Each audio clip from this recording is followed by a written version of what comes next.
G'day everybody. Today I did my first video in my help series, I guess you'd call it, where I am going to be speaking to people who are experts in financial fields and fitness and nutrition and mental health, all those sort of things that affect us old people.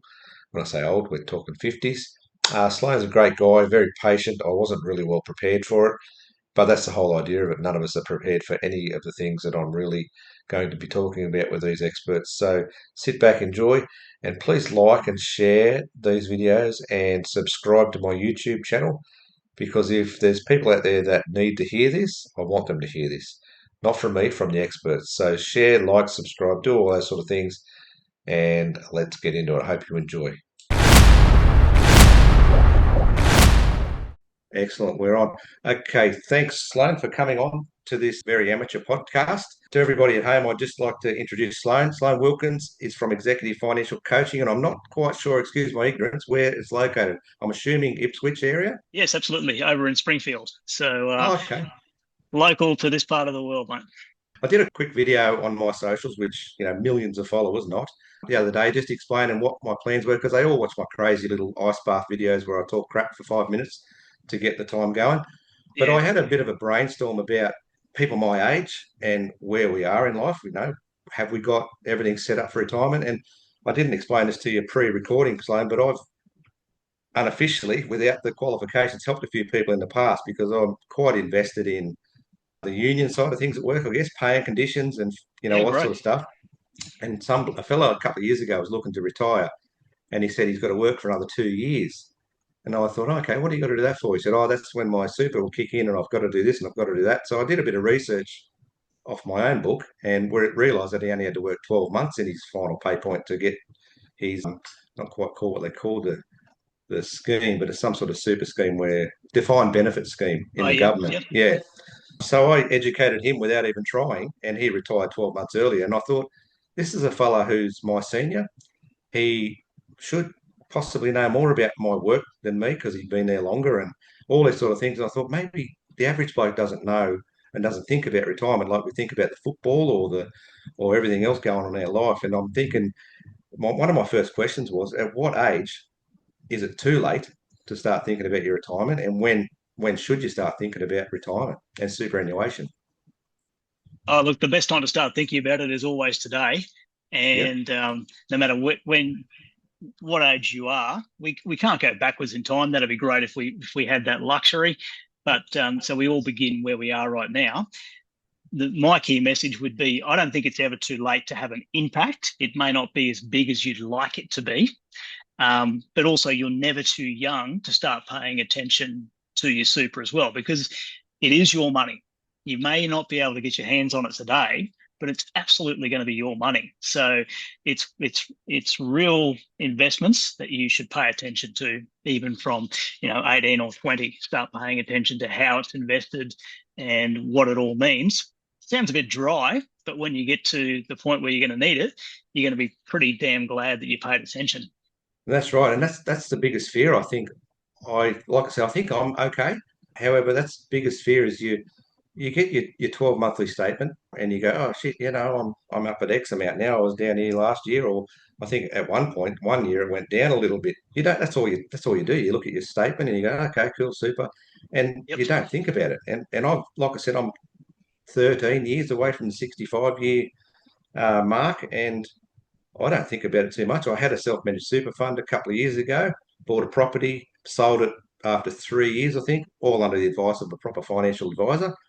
But I didn't even think back then. I had other people thinking for me. And I think Mm. a lot of people that work in my area, I'm a trade instructor, and I don't think we give it enough respect. And like the example I gave you of the guy who thought he had 2 years to go, not sure where he was financially, but he didn't know that he could retire when he could retire. So we don't think about it enough. And I just wanted to touch base with someone like yourself who probably deals in this sort of stuff Yeah, all the time. absolutely. It's one of Yeah, those things that look, I think it's often communicated as quite complex, and there is. Don't get me wrong, there is some complexity behind the rules, but once you start to scratch at the surface, like anything, it's complex, but it's not impenetrable. You can work it out. yeah, And at first, like if you open the bonnet of a car and have a look at the engine, if you don't know what you're doing, that's going to seem like, a mass of wires and Yeah. plugs, etc., that don't mean much at all. Yeah. Same with investments, but probably some of that come from the industry. Let's say the superannuation industry, but in the past, the industry has done a pretty good job of making things seem complex so that you would come and seek out help from them. That has Yeah. definitely occurred, but more and more these days, there is information out there. There's lots of um, educational material available from your super fund. They are trying more and more to offer information that's easily digestible. And it is a matter of maybe putting aside a little bit of time now and then. If you spend 20 minutes once a month, you're going to be much further ahead by the time you get to the end of that year. Yeah. And Okay. there's not too many levers that actually make a big difference when it comes to our super. And of course, super is only one part of your retirement savings, I suppose, Craig. It's not the entire thing. It's pretty good from a tax perspective. So that's one thing to know. But the things that matter are, what am I invested in, and is that the right choice for me? You sort of want to, depending on your age, you want a Goldilocks investment, one that's neither too conservative nor too aggressive, Yep. um, and you're not in danger of, inside those the retail or industry super funds, you're really not in danger of losing the entire amount. So risk is to be understood in how much it moves around and jumps up and down in value. So that's one thing. Actually make a proactive choice about how it's invested. The next thing is, how much am I contributing? Your employer is going to be putting in some there, and that's Yep. great.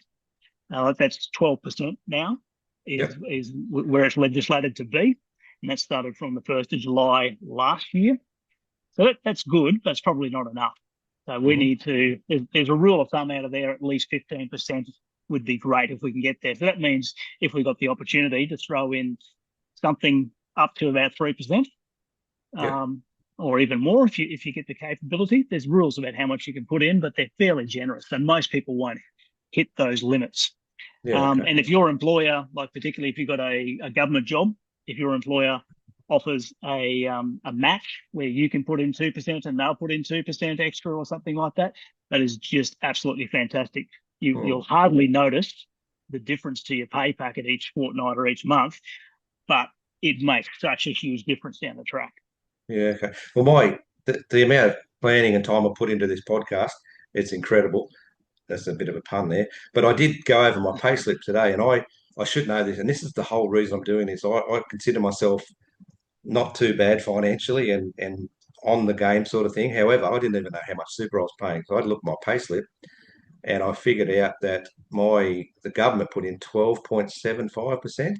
I put Mhm. another 5%, and thanks Great. to my financial advisor from years ago, this is a figure that he come up with, $192 on top of that as well. That was going to get me to where I need to be. But Yeah, like I said, I didn't know that until I checked my payslip. And I only checked my payslip because I wanted to talk to you and say, yeah, this is how much super I pay.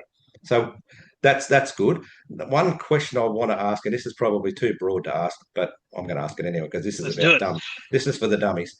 How much I'm in 13 years' time, I'm a married guy. How much do I need in super when I retire at 65? Yep. You're right. It's a depends question, as in how long is a piece of string. But there's some industry data that gets produced, and look, these are going to be rough numbers here. But there's an organisation called the Australian Superannuation Fund Association, ASFA, ASFA, and they publish every half year a retirement standard, or it might even be quarterly. And so you'll often see these sort of figures being quoted out there. And so they come up with what they call a modest lifestyle, how much you need, and a comfortable lifestyle. But even the comfortable lifestyle is not that grand. It's covering the basics and having a few little luxuries even there. And so they say to be able to live a comfortable lifestyle in retirement, you need $76,500 a year. So 76,505 to be exact is the latest figures. And to generate, and sorry, this is for people who own their own home, incidentally. The Yep. figures are a bit more challenging otherwise. But then when you retire at age 67, that's the figure, that's the age they quote, because that's when you can qualify for the age pension. Yep. So the figure they quote for a couple is you need about $690,000 at least together. Okay. For a single person, it's actually not much less, because when we have two people, it doesn't double our cost of living. There's a Yep. little bit extra, but it's not double. For a single person, the latest figure that they've got is 595,000. So if you want Okay. round figures, right now it's about 600,000 for a single, 700,000 for a couple are the latest figures. Okay. I heard through the grapevine, through the workplace mealroom chats that you need $1 million to retire and all sort of stuff. So that's all just that'd be great. But Good if you got it. Yeah. yeah. Okay. So now I'm going to delve into a couple of things that happened around COVID. I had a lot of colleagues dipped into their super when they probably didn't need to. They had the opportunity to grab 10,000 twice, I Yeah. think. And Yes, two lots of 10. yeah, Yeah, you're 100% right. I know people that did that. Now, if you're a 30-year-old guy or 30 to 40-year-old guy, yeah, so you're in your mid 30s, you go through COVID, you get 20 grand out to spend on whatever you want to spend it on. Then later on in life, you got bad teeth, you go back into your super and you fix your teeth up. You're chipping away at your super like it's almost planned, if that makes sense. Like you bought something with your COVID money, you got your teeth fixed with your super.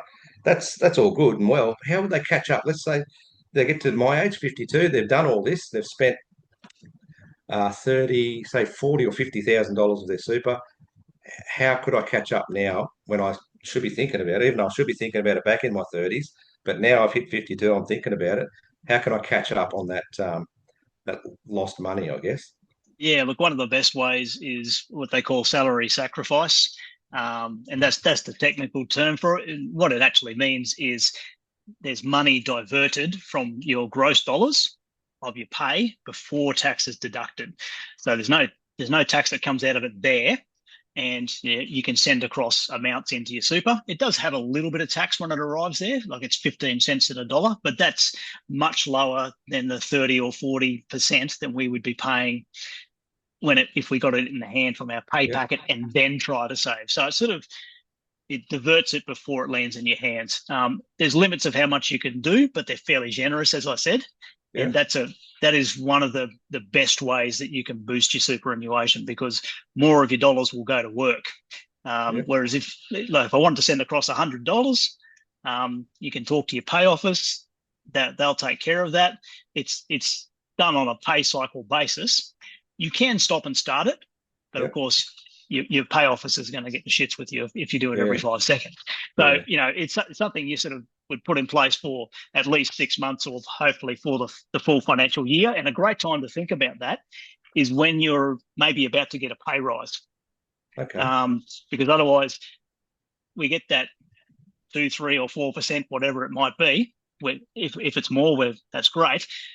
Well, that will soon disappear into everyday spending if we Yep. get it in the hand. So if you're going to get 3%, well, let's divert 1% across to your super using that gross contribution, that salary sacrifice, and you won't even notice it because you've never had it, and it's going to be building up your funds there.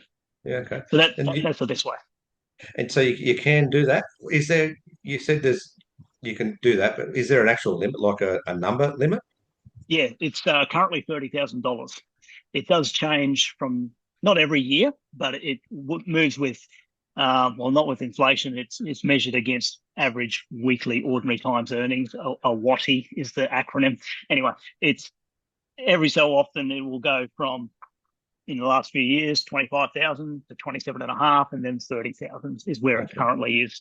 So next time it moves, it'll probably be 32,500. It sort of goes in those 2,500 increments. So that's the limit.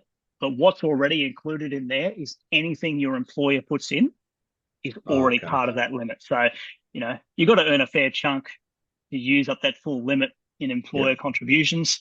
So like if you're on 100,000, 12,000 of that limit, because of 12% contributions from your employer, will Yep. already be used. So that means you've got 18,000 left that you can play with. Yep. And if you have if you have quite some capacity, like if you're starting to get to a point where your expenses are low and you want to play catch up with your super, you can look back over the last 5 years for any of that limit that you haven't used. You can do it in that year, provided that your balance doesn't Yeah. exceed 500,000. As soon as it does, that rules off the table. But Okay. yeah, That was yeah, going to be a question. That was going to be my next question. If one of those guys that drew the money out in COVID and got their teeth fixed, all of a sudden have a lotto win or something, they go, oh, shit, I want to replace that 50 grand I've used over the time. yep, You can backdate that 5 years and yeah. You can basically use top it it back any up. unused limit, and it's a rolling 5 years. Any Yep. unused limit, you can take care of that. And there's after tax limits as well, but they're not as effective. Yeah. Okay. And that's just money from your bank account that you've already been paid in the hand, or you sold a car or a boat or something like that, and you've got the Yep. cash. Though that limit is $120,000 a year, it's far more generous Yep. Okay. because there's no tax implication there. Yeah. Right. So, and one other thing I just might throw under the radar that could be relevant for people, and we were talking off air on same age as you, Yep. Craig, and so for people like us, a few years ahead, if you sell a principal place of residence, so your own home, there's some rules around this, but it's a way of getting some extra chunk of money into superannuation. Needs to be, it's called a downsizer contribution. You don't actually need to be purchasing a smaller home, but that's typically what a lot of people do: sell the big place, buy an apartment or something with a smaller yard that they can manage as they get older.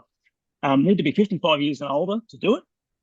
You need to have owned the place for more than 10 years, and it's your principal place of residence. If that's the case, you can put in up to $300,000 from the sale proceeds, and it doesn't apply to any of those limits. It's got its own limit. Okay. It's Yeah. separate Right. to that. Um, so, and that could be like, and if it's a place that you own with your partner, and you both your names on title, you can use two lots of that. So you could put in Okay. up to 600,000. And the only thing is, it needs to be done within 90 days of selling the place, 90 days of development. So Yeah. you sort of need to think about it and get ready for it. But Yeah.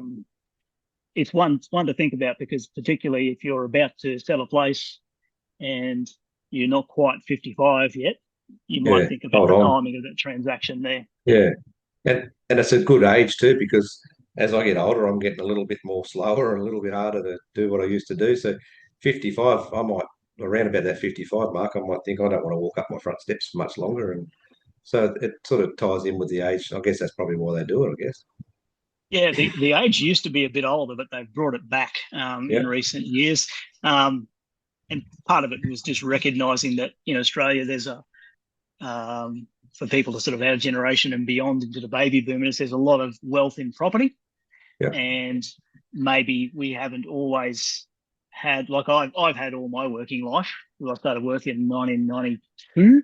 We've had superannuation, but for people a bit older than that, they haven't always had super. So Yeah. That's it's one of right. those things that they might Yeah. need to sort of take some of that wealth that's accumulated in property and get it into super. Yeah. Why you'd want to do that in super is it ultimately has really good tax benefits there. Once you're 60 and beyond, and you've got an income stream, which is you're using it to pay you a regular fortnightly or monthly income. There's no tax on the earnings of that, Yeah. and it's effectively a tax-free income stream. So it's really quite attractive, and it's not Yeah. locked Good. away forever. Okay. We're just about out of time, I think, mate. But I just wanted to give you the opportunity. Like, I'm not the biggest influencer. I know Joe Rogan, that's for sure. But can I give you an opportunity just to mention what exactly you do, where you are? Are you open to more clients and stuff like that? And if we can get one or two from this, I won't guarantee it, but if we do, albeit, but give yourself a bit of a wrap, Yeah, mate, and tell us what you do and where you're at and all that sort of stuff. yeah, certainly. Well, I am based in Queensland, in Springfield, so that's southwest Brisbane for anyone watching from further afield. But I serve all my clients, even local ones, using Zoom or Microsoft Teams, because everyone's very busy, and Yeah. it just gives us the capacity to have a conversation in the evening, or get a couple of people coming together during the day.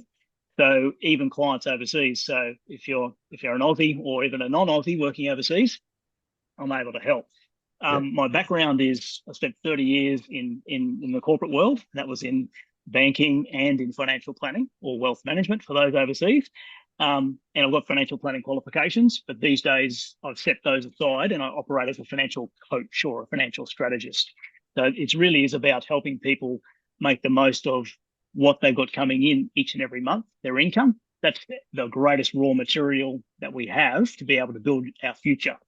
Yep. And how do we get to where we need to be? Not just financially, but actually living the type of life we want to live. And each and every month, we've got the chance to use our income intelligently to help us to further our journey there or bridge that gap. But I Yeah. don't sell any products at all. So Yep. that's an important thing for people to know when we have a conversation is I'm here to empower and educate and provide input and suggestions. And but there's never a product sale lurking around the corner. I'm not going to sell anyone an investment property or an emu farm. Yep. It doesn't matter. It's just really all there about them. So always happy to help, and people can find my website. So Yep. Yep. executivefinancialcoach.com.au, and it's or I'm easily found online in terms of just searching Sloan Wilkins. Yep. I will come up quite readily there. And the process is we always have a complimentary chat up front and just to see what you might need help with. And sometimes it might be that I connect you with another professional because you need to sort something else out first, Yep. or actually you need to talk to a mortgage broker, and that's the primary thing right now.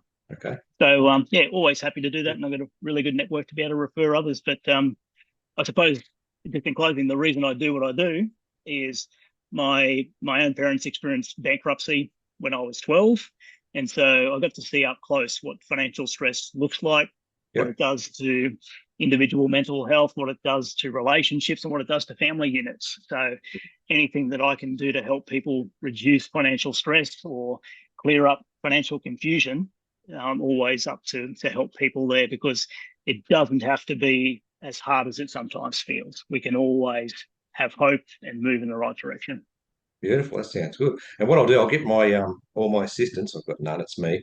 I'll try and when I edit this video, I'll put your tags and your posts and lots of your little links and stuff on there Yeah, somehow. And great. Thank you. yeah, like I said, no guarantee, but I hope I'll get you some work because this is information that we don't think about, us general blokes. You guys live it every day. We don't think about it, and then all of a sudden we're 63, ready to retire, and we don't know what we're doing, and have we got enough money? So hopefully we can get into some heads and get them on the right track and see if they can Yeah, get ready for retirement. mate, absolutely. And I think, final thing for me would be never be afraid to have a chat. It can seem confusing, but there's all things we don't know about. Like I brought up cars before. I wouldn't know the first thing about that Yeah, other than how to get inside and put fuel in it. yeah, That's just not my area of expertise. So we all rely on each other in different ways to yep, make our way in the world, and that's completely okay. And never think that I've only got a little bit to work with, or I can only add a small amount each pay or whatever. Never think that it's too small to matter. It really does make a big difference over time. Even if you're only 5 years away from retirement, it's definitely worth dialing things up and having that conversation. beautiful. Well, thanks again, mate. Like I said, not the most professional podcaster in the world, but reached out online and got you, and I've got a couple of others that are interested in talking about other things I want to talk about for people my age. And I really appreciate your time and your expertise, and I'll talk to you again soon, I guess. No That'd worries. be Thanks great. so much, Craig. Really appreciate it, mate. Be Excellent. well. Thanks, mate. See ya.